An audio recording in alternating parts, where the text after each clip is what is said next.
গ্যাসের চুলায় যখন আমরা রান্না করি তখন এভাবেই চুলা কিন্তু রান্না করতে করতে নোংরা হয়ে যায়। আর এটা যখন অনেক বেশি নোংরা হয়ে যায় তখন আর পরিষ্কার করতে কিন্তু খুবই কষ্ট হয়। যে সোবা বা ন্যাকড়া যা দিয়ে আমরা পরিষ্কার করি না কেন ওটা একদম তেল চিটচিটে হয়ে দাগ পড়ে যায়। কিন্তু আজকে আমি তোমাদের সাথে যে টিপসটা শেয়ার করব বন্ধুরা, সেটা কিন্তু খুবই হেল্পফুল একটি টিপস। তো হ্যালো ফ্রেন্ডস, আসসালামু আলাইকুম, welcome back to my channel Rima's blog. আশা করি যে যেখান থেকে দেখছেন সবাই ভালো আছেন। আমরা আল্লাহর অশেষ রহমতে অনেক ভালো আছি।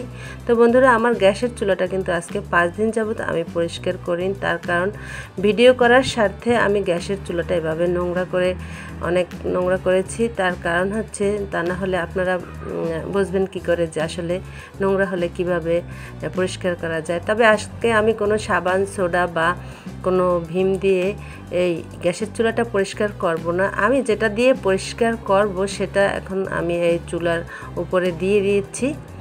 আর এই জিনিসটা দিয়ে আমি কিন্তু খুব সহজেই হাত দিয়ে কোনো রকমের গুনার তার বা মাজনি বা যে কোনো কিছু ছাড়াই হাত দিয়ে এরকম ঘষে ঘষে ডলে ডলে এই তেল চিটচিটে দাগগুলো পরিষ্কার করে নিচ্ছি বন্ধুরা। আমরা গ্যাসের চুলায় যখন কোনো ফ্ল্যাট কড়াইতে মাছ ভাজা করি বা অন্য কোনো কিছু ভাজি, তখন তেলগুলো ফুটে ফুটে এরকম গ্যাসের উপরে পড়ে। আর তখনই কিন্তু গ্যাসটা এভাবে অনেক নোংরা হয়ে যায় আর তেল কাস্টে হয়ে যায়, তেল চিটচিটে দাগ পড়ে যায়। আর যখন রান্না করি এরপরও তখন কিন্তু আগুনের তাপে এগুলো কালো কালো হয়ে দাগ পড়ে যায়। তো আজকে আমি দেখাবো এই কালো কালো দাগগুলো কিভাবে হাত দিয়ে আমি এই যে ঘষে ঘষে পরিষ্কার করে নিচ্ছি বন্ধুরা। তোমরা দেখতে থাকো আমার ভিডিওটা, তাহলেই বুঝতে পারবে আসলে আমি কিন্তু শুধুমাত্র হাত দিয়েই ডলে ডলে এই তেল কাস্টে তেল চিটচিটে যে দাগগুলো আছে সেগুলো পরিষ্কার করে নিচ্ছি। আমি এই যে পাউডারটা নিয়েছি তা আমি জানিয়ে দেবো ভিডিওর কোনো এক অংশে। তোমরা দেখতে থাকো, তবে ফুল ভিডিও দেখো, তা না হলে কিন্তু টিপস অ্যান্ড ট্রিক্সগুলো জানতে পারবে না আসলে আমি কি দিয়ে পরিষ্কার করলাম। এটা কোনো হুইলের গুঁড়া বা সাবানের গুঁড়া বা বেকিং সোডা বা অন্য কিছু না।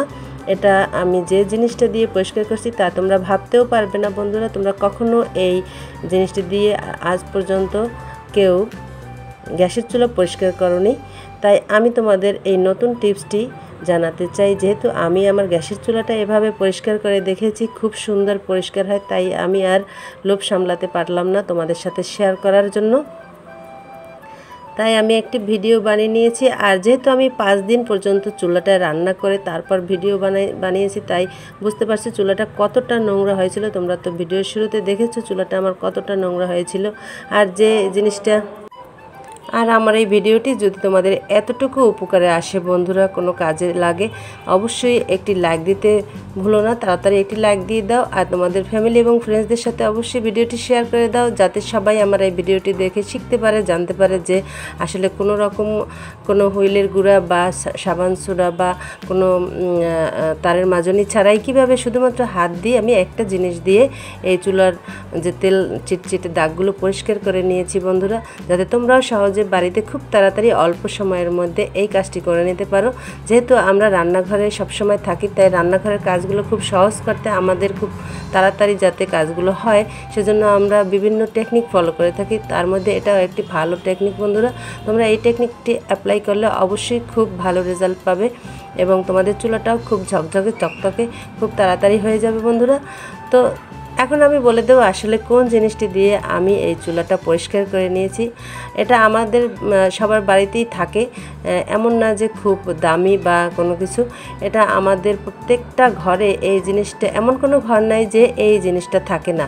তা হলো ময়দা বা আটা বন্ধুরা। আমরা সবাই কিন্তু ঘরে ময়দা বা আটা ব্যবহার করে থাকি।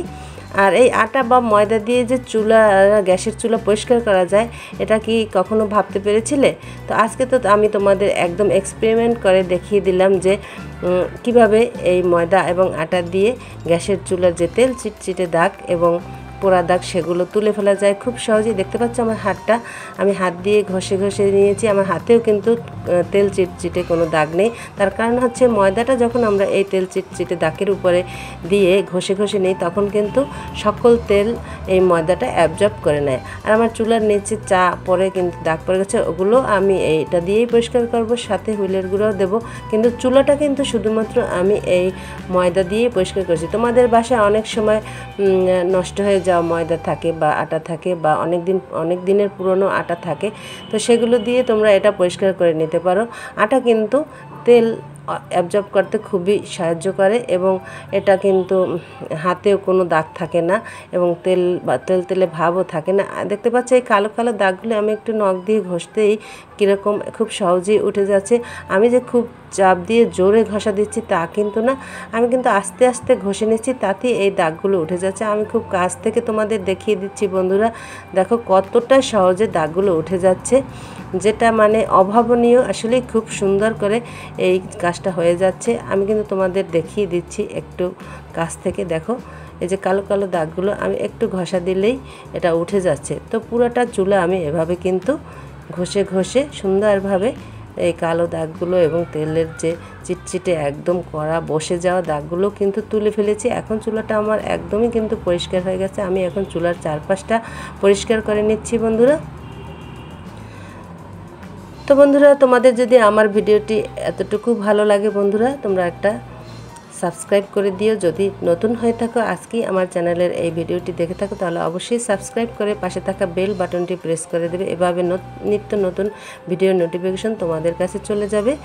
আর তোমাদের ফ্যামিলি এবং ফ্রেন্ডসদের সাথে অবশ্যই শেয়ার করে দেবে, একটি লাইক দিতে ভুলবে না বন্ধুরা।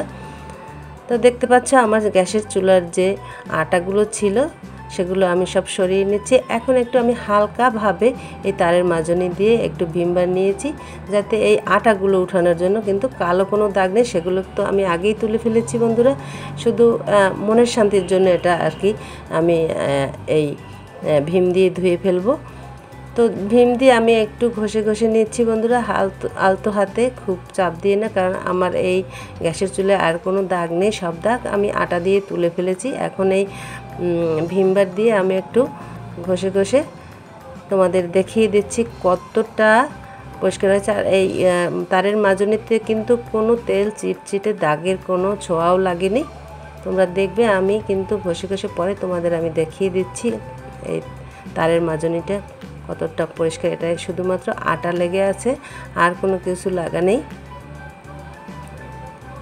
তোমরা কিন্তু নিজের চোখেই সব কিছু দেখতে পাচ্ছ। আর আমি কিন্তু ভিডিওটা খুব যে টেনে টেনে দেখিয়েছি তা কিন্তু না, আমি পুরো ভিডিওটাই তোমাদের সাথে শেয়ার করার চেষ্টা করেছি বন্ধুরা, যাতে তোমরা বুঝতে পারো যে আসলে আটা দিয়ে এভাবে খুব সুন্দর করে গ্যাসের চুলো পরিষ্কার করা যায়। তোমরা কিন্তু আমার মতো আটা দিয়ে গ্যাসের চুলো পরিষ্কার করে অবশ্যই আমাকে কমেন্টস করে জানাবে তোমাদের চুলোটা কত সুন্দর পরিষ্কার হয়েছে বা হয়নি।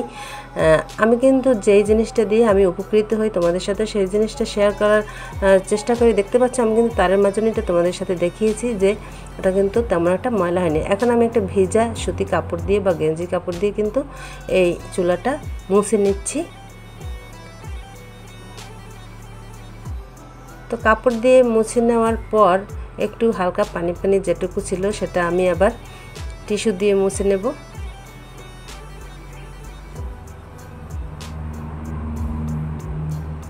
এক টুকরো টিস্যু নিয়েছি আমি, এই টিস্যুটা দিয়ে এই গ্যাসের চুলার যে হালকা পানি পানি যেগুলো আছে, এখনও পানি পানি ভাবটা রয়ে গেছে, তো সেটা দিয়ে আমি কিন্তু মুছে ফেলছি। আর মুছে তোমাদের দেখিয়ে দিচ্ছি বন্ধুরা, দেখো কতটা পরিষ্কার হয়েছে আমার চুলাটা।